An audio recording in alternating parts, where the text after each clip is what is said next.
Wenatchee is gorgeous in the spring with its lush green rolling hills, abundant wildflowers everywhere, and the views of the Columbia River. The local food scene offers an abundant selection of authentic international cuisines featuring the unique farm-fresh ingredients of the region. Wenatchee is also home to award-winning wines, handcrafted hard ciders, and a talented handful of local brewers producing fine craft beers. Visit Wenatchee, the heart of Washington State.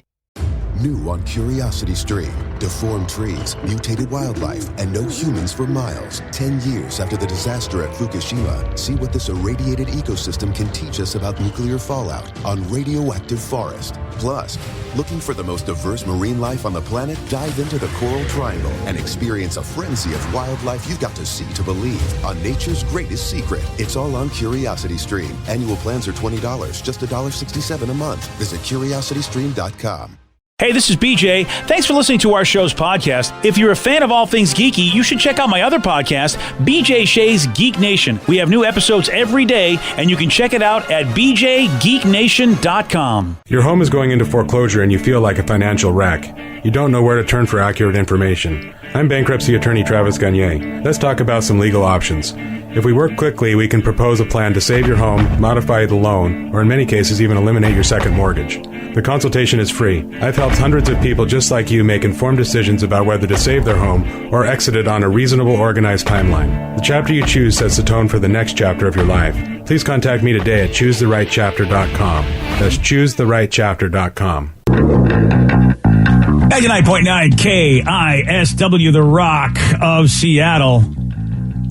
Well, space is the final frontier, and I'm excited about what SpaceX is doing, but I'm also a little afraid of what SpaceX is doing because, well, they launched and landed its Mars Starship prototype for the first time on Wednesday. So that's kind of cool. This is they want to be able to land something on Mars, have it be reusable.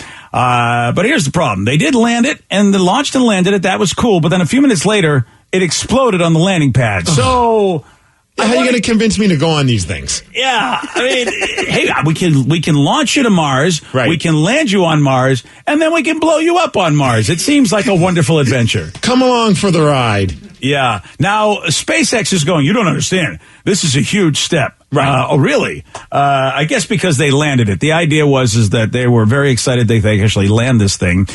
We do have the play-by-play from NASAspaceflight.com. Oh, coming through the clouds. Starship Look at that. Dude, look at that. Oh, my God. Look at this. Winning leg deployed. Oh, my God. You can do it.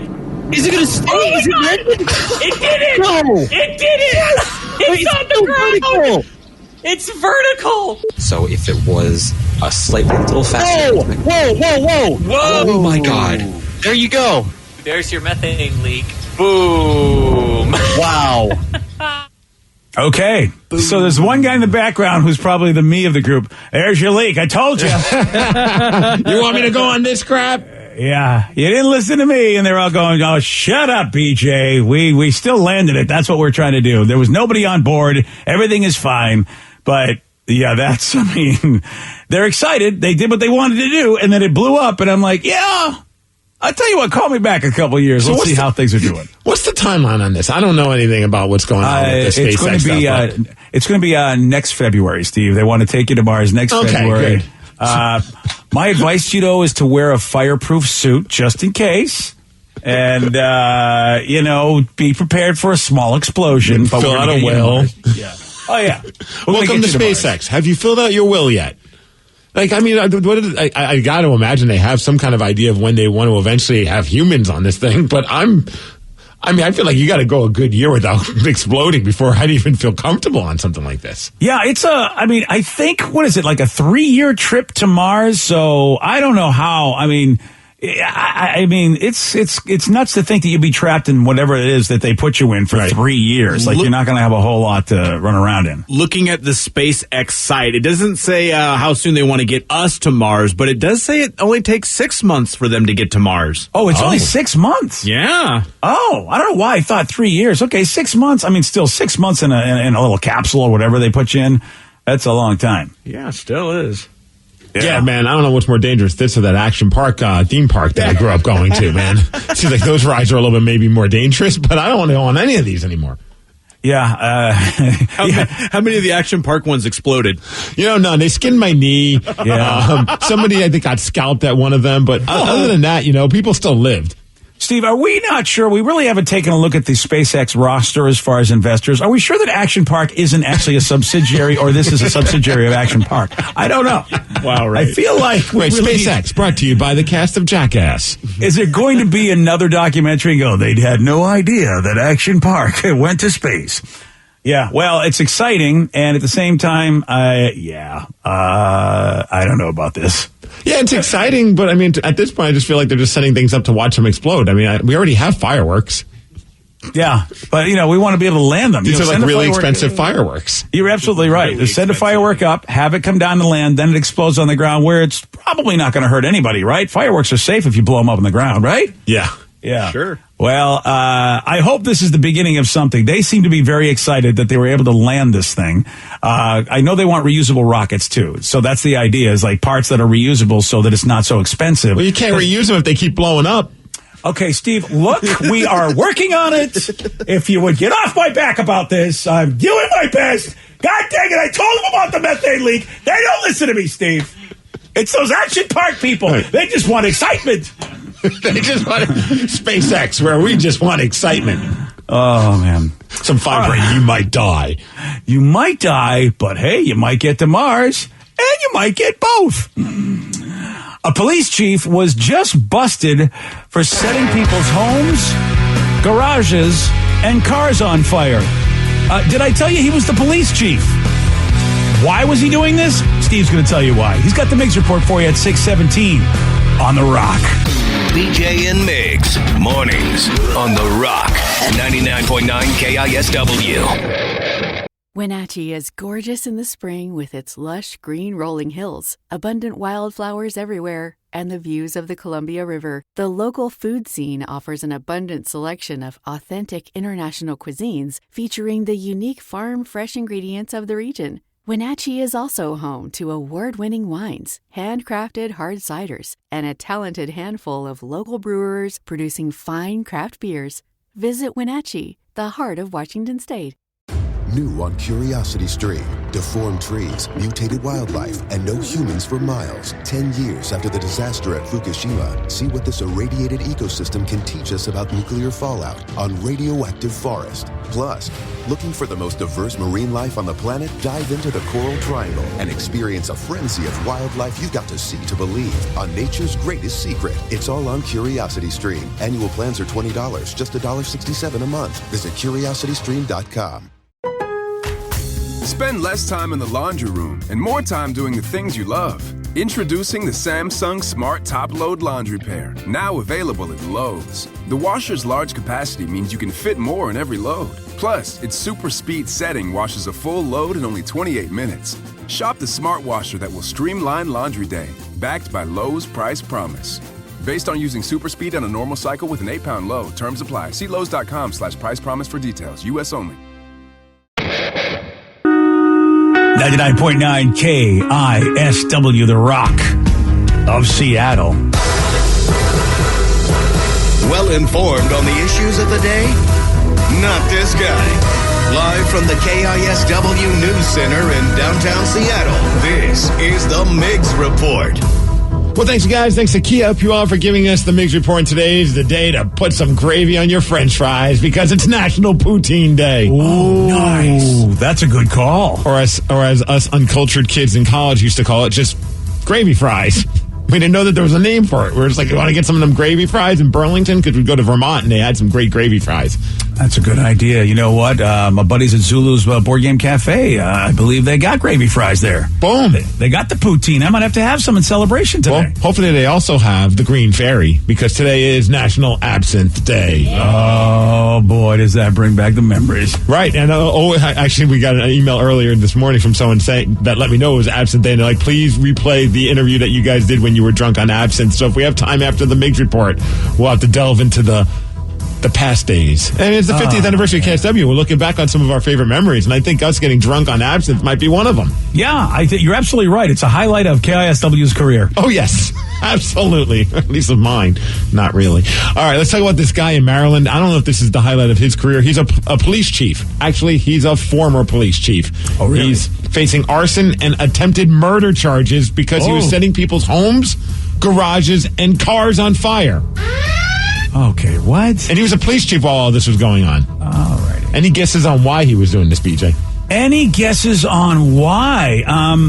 Because people didn't... I have no idea, Steve. Why would this guy do this? I know. He'd have arguments with these people, and then he thought, you know what? The best way to get back at them? I'm setting their crap on fire. Wow. You know what, Steve? I've had a lot of arguments over the years. I had no idea that I could take it to the next level to win that argument. You would be society's worst arsonist of all time if you set people's things on fire after having arguments with them. You know what? And there'd be a lot of things I'd be setting on fire because I have a lot of arguments. Well, here's the mayor of the town in Maryland talking about how this guy who he hired and then had a fire, David Crawford, who's the name of the former police chief. I was very shocked. Somebody who was a former chief here, first responders put their lives on the line every day, and to have somebody going out doing that, setting fires, is just unacceptable. You think? Okay, that is the understatement of the year. Sometimes you got to bring it, brother. Right? Yeah, you know what? They're putting their lives on the line, and that's unacceptable. Oh, really? Yeah. Okay. We kind of frown upon people who set other people's homes on fire. Okay. Especially if they're in the law enforcement position. Wow, that guy could use a little caffeine.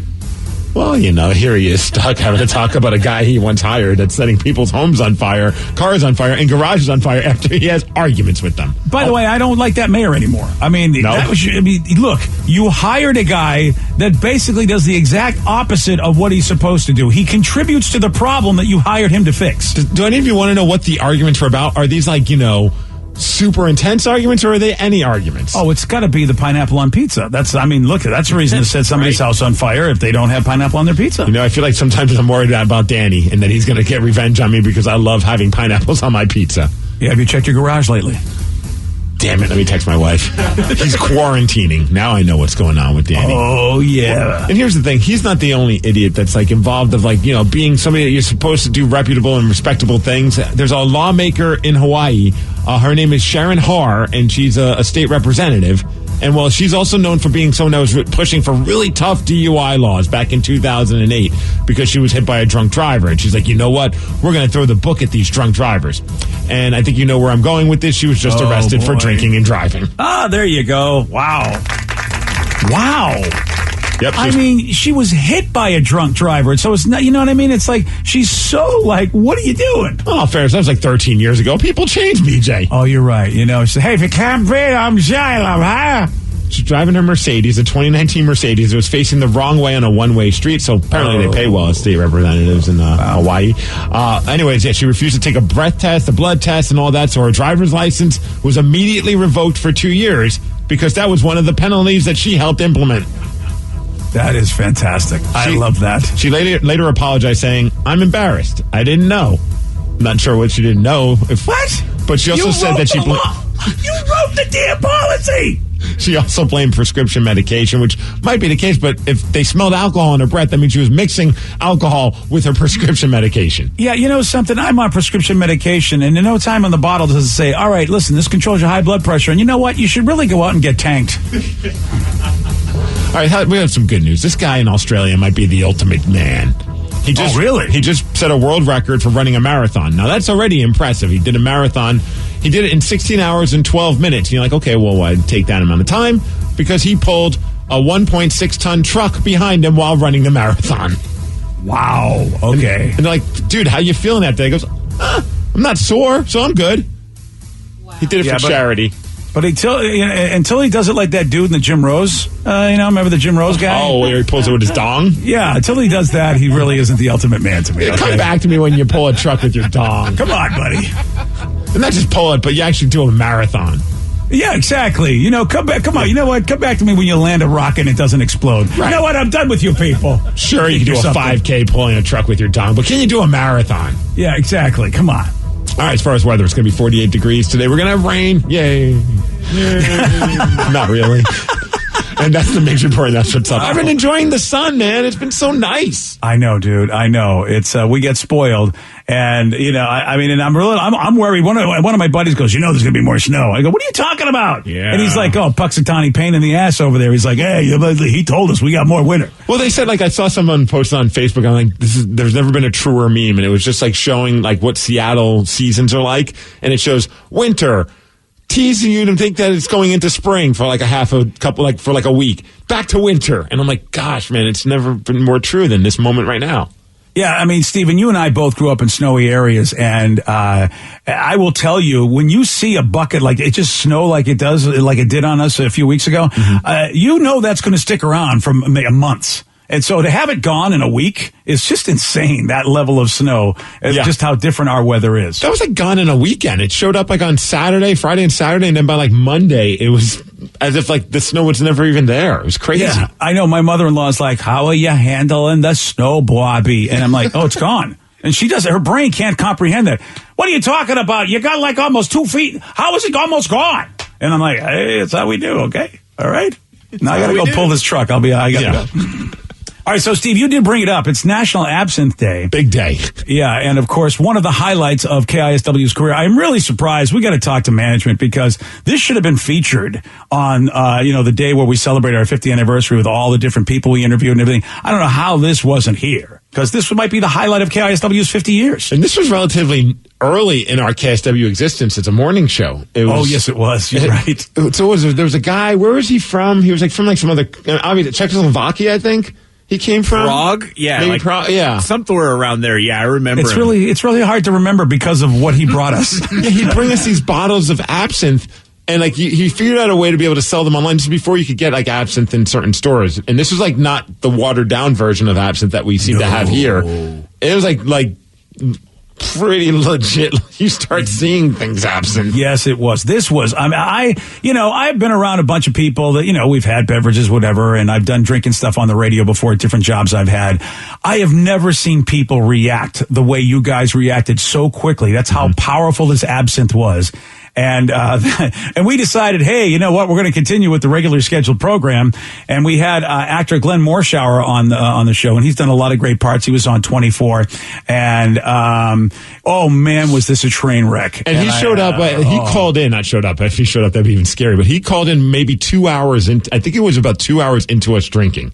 So we're on full on. Legit blackout mode. I did not remember this interview until the next day. And you, of course, your job is to basically intro the guests, but you were destroyed. The Ted Smith was so excited to try the absinthe, so the Ted Smith from the men's room decided to join us in the morning show that day. And Ted is also into the absinthe. And then the interview ensued. Glenn Morshower plays Agent Pierce on the hit show 24. But I got to tell you, listen, I have an intro. Can I put? Oh, you have an intro? Yeah, of course I do. All right, do your intro. Then I want to play the audio that I thought was awesome audio from Agent Pierce in the last 24. Interesting is that I was assured by Fox that most of these stations are extremely reverent. Yes. Sorry about that, Glenn. I do apologize. Glenn, how do you? In the other room. Glenn, how do you think I feel? I'm the designated driver of these idiots, and you know how much fun that is. Our next guest is Agent Pierce on 24. Well, we've given a whole new meaning. I'm not done, Glenn. I got an intro for you. He's on 24. Please welcome Glenn Morshower. First of all, we have Glenn on the line. Glenn, tell us what it's like working on. Hold on. I would kill to be in studio with you guys right now. Glenn, I wish you were here, dude. We you know what? I bet you'd have a blast tasting this absinthe. But Glenn, I would kill for you right now, brother. All right, hold on. Shut up! Can I tell him something secret too? My roommate sucked, man. He loves you guys' show, man. So you don't have a roommate. I used to have a roommate in Baltimore, man. He loved this show, so I didn't say it was something to do. This is horrible. You know what? So far, I would describe this as unparalleled. I would have to agree, Glenn. I bet. Oh man, what a mess. I yelled at him I'm not done yet, Glenn.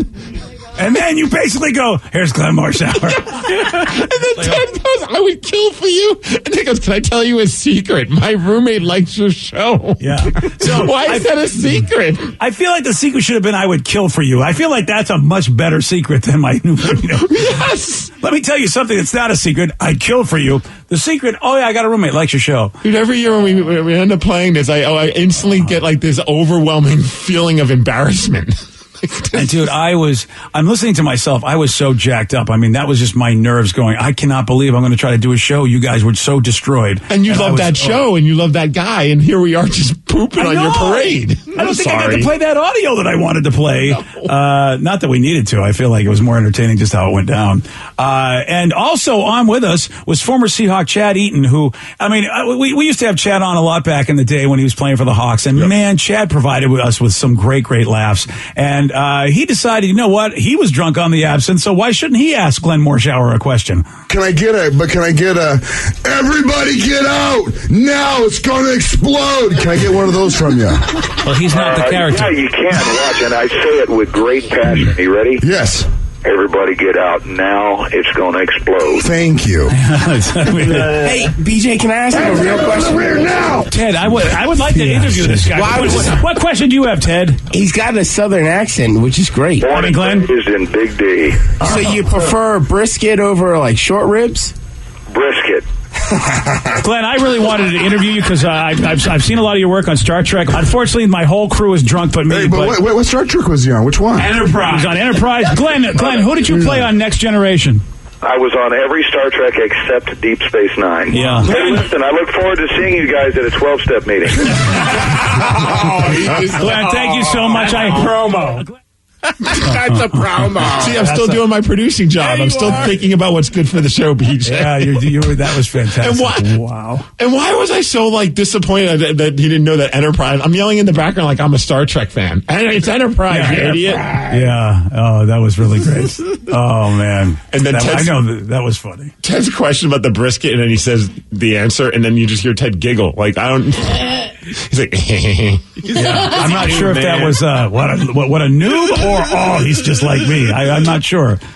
Oh, that was great. You know, again, can't believe that wasn't the first thing they played in celebration of the 50th anniversary of The Rock. I don't understand that. So it says the absinthe show needs to be played again next time you have a weekday off. The person said you got to do absinthe to bring Ted back in again in the near future. Oh man, that you know what? That would revisited would be fantastic, and we have to have a guest. We have no doubt about it. We have to have an unsuspecting person that just walks into this mess. We have to have Glenn Morshower back on again. Oh, would that? I bet we could. I bet we could. What's he doing these days? Yeah, I wonder what shows he's doing. The last thing, now look, I mean, I don't watch. I mean, he's doing probably a lot of stuff. Some I don't know. But last time I saw him was on Preacher. That was the last time I saw him that I remember.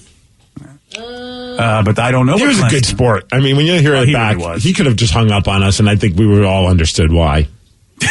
Well, you guys in your state of mind wouldn't have, but later you would have. Right. Yeah. You might have declared war on Glenn Morshower had he hung up on us. And the Chad Eaton thing was so funny because he wasn't even scheduled to come into our show that morning. He was just listening and heard how drunk we were and called in and said, I want to be a part of whatever you guys are doing at that moment. Oh, yeah. If it was going to be fun, Chad was like, I'm coming over. I mean, it was, man, those were some fun days. Like I said, man, when we had Chad on the show, we had so much fun. And he recently was on The Resident, which is a TV series, like one of those hospital series. That's a show. He's done some video game voices, as well as I think the Neon, what is it called? The Electric Dreams. I don't even know what that is. Isn't that the one you saw on Prime? The animated one. Electric Dreams. Yeah. Okay. Yeah. I think there was that. That's a lot of animation. I think in that, if I'm not mistaken. There, Glenn's working. See that? So we'll be able to get him back on. I would have loved to have gotten some kind of feedback from what that conversation was like after he got off the phone with us with his PR person. Like, was he upset? What was his day like after that? Like, I need a drink. I want to be with those guys. Or, man, don't ever book me in Seattle again. Yeah, well, I'm hoping that he was promoting 24, because if he wasn't, then I don't know what he was promoting, and I think he'd be upset. But if he was promoting 24, at least we got that out there. He did. Even though everybody got his character wrong, Chad got his character wrong. He was asking him to do Jack Bauer lines, but I mean, it was still, And Glenn was a good sport about that. He goes, here, let me do it, because his character had such a monotone delivery on the show. Oh, that's awesome. Well, yesterday, Steve, he did get this one right. What would you call a northern marine creature with ivory tusks? An elephant? No. A rhinoceros? No. A walrus? Yeah. Yes. Wow, these are for you to say. I really feel like if he was on Wheel of Fortune, he wouldn't have got that. A walrus. Because he said a walrus, and Pat would have been, no, that's not H-less. I'm sorry, it's not a walrus. Walrus. Is that right? Say it again? Walrus. I think there you go. I think there, yeah. Yeah, but I think I did. It sounded more like I was going walrus. Yeah. It really did. I mean, that's my favorite Beatles song, I Am the Walrus. It's a great song. Do you have any more of that absinthe lying around? Yeah. Would you like a shot at beating the walrus? You do. 206-421-ROCK. We're playing Beat Miggs at 6:49 on the Rock. I would kill for that walrus. Today's podcast was brought to you by Travis Gagne, bankruptcy attorney. He's here right now and has agreed to answer more of your questions about bankruptcy. Here's another listener question. How do I rebuild my credit after filing bankruptcy? You rebuild it, one creditor at a time by making your payments on time on your rent or your mortgage, by continuing to make car payments on a car that you keep during your case. You can also, as I said, you can almost always get a credit card almost immediately after filing bankruptcy. Sometimes it's a secured card, and it'll almost always have a really high interest rate on it. But you could get a small balance credit card and charge a tank of gas or a dinner once a month on that and make the payment, pay it off every month, and that'll help you build a credit history one creditor at a time, and will help you rebuild your credit over time. Thanks, Travis. If you have more questions about bankruptcy, you can reach out to Travis anytime at ChooseTheRightChapter.com. That's ChooseTheRightChapter.com. Thanks for listening.